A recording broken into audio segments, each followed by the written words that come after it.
মহিষাদল বিধানসভার সঙ্গে নন্দীগ্রাম বিধানসভার যোগাযোগের অন্যতম মাধ্যম হলদি নদীর উপরে তেরোপেক্ষা ফেরিঘাট।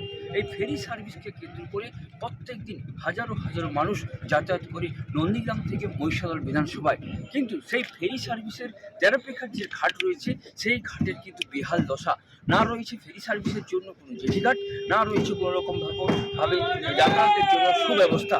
তার ফলে সাধারণ মানুষ থেকে শুরু করে যারা বাইক নিয়ে যাতায়াত করে তারা কিন্তু নিত্যদিন বিপদের সম্মুখীন হয়। সমস্যা অনেক হয়। কিরকম সমস্যা? এই তো চড়া পড়ে যায়, মাঝে মধ্যে হেঁটে যেতে হয়। আরো আরো আরো বর্ষাকালের দিকে তো আরো ঝামেলা। এখন দেখুন চড়াটা কিরকম অবস্থায় আসছে।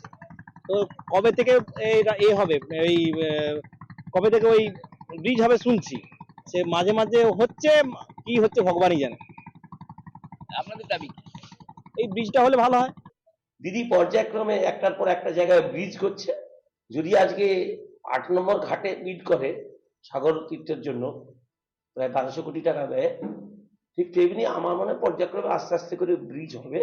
তার আগে আমি জেলা পরিষদের কাছে বলবো যাতে ফেরি সার্ভিস চলাচলের জন্য যতটুকু অ্যারেঞ্জমেন্ট করা, যতটুকু ঘাটের ব্যবস্থা করা, এটা জেলা পরিষদের কর্তব্যের মধ্যে পড়ে। ফেরি সার্ভিস যদি লিজ দেয় তাহলে ঘাটটাও তাদেরকে তৈরি করে দিতে হবে।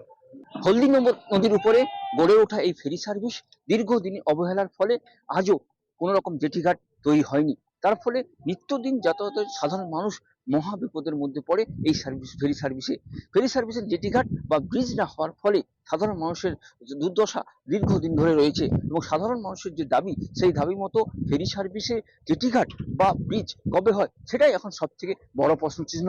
আমার শহর মহিষাদল থেকে ভোলানাথ বিজলি, কলকাতা টিভি।